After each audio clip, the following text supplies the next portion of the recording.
The first fight on the main card, we got Amanda Ribas taking on Angela Overkill Hill.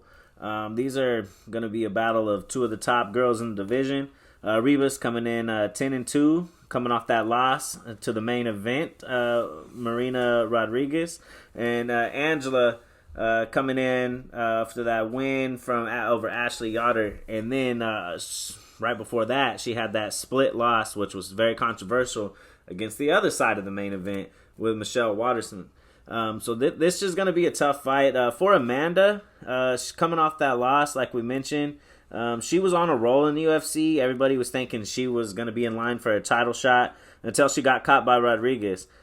She's a powerful striker. She has good jiu-jitsu game. This is a scary fight for Amanda, I believe, though. Standing across from a tough Angela Hill, who has been progressing, even at her age. She came in the game late, so at a later age, so she still had a lot of growing to do, and it seems like that's been turning the corner for her lately. I feel like this is gonna be a stand-up battle. Ribas is gonna have to try to make this a dog fight and get in close and land a good one and try to drop Angela and maybe look for a sub. For Overkill, like I said, she's much better than her record shows. She's also someone who likes to stand and strike, use her Muay Thai. She lost that, like we mentioned, that split to Karate Hottie. But outside of that, man, she's just been really, really turning the corner.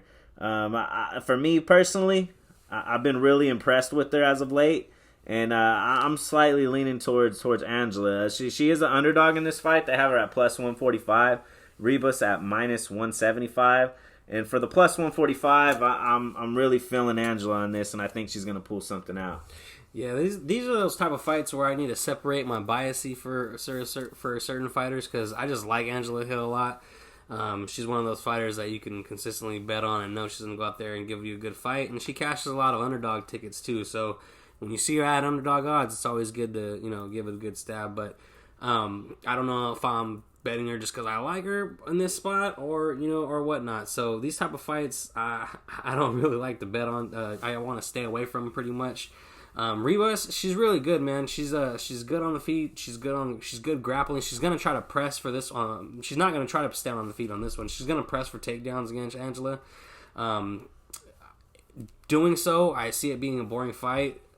Pretty much, it's only gonna be 3 rounds. So look for this one to have a lot of stall time on Ribas' side, and it's gonna be on Angela to be able to break that and open up and definitely land more output and go up on the score, the judges' scores that way, because I believe Ribas is going to go in here and try to go for control time.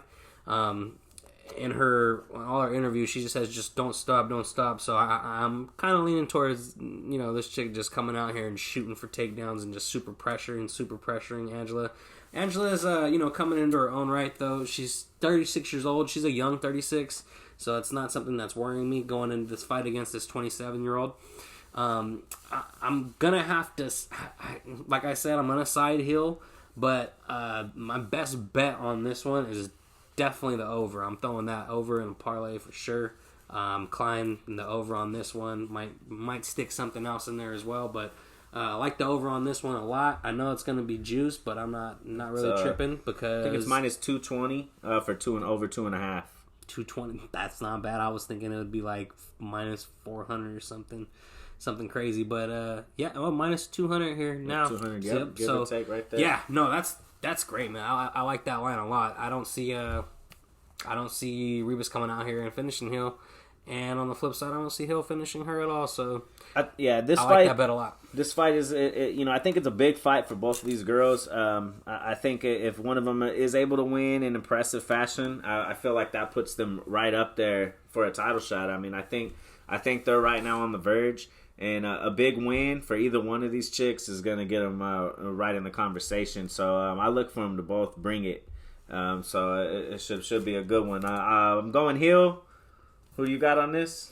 I like Hill a lot, but I don't know if I'm just doing that just because I'm biased. But I like Hill. I'm staying away from the straight money, but just because if this turns out, into a gritty decision, and you got Hill in a parlay, and you're like, fuck. At the end of the day, I'd rather take that over and see that cash than lose it on a bad judges call, because we've been seeing a lot of those lately. So yeah, I don't want to get fucked on that.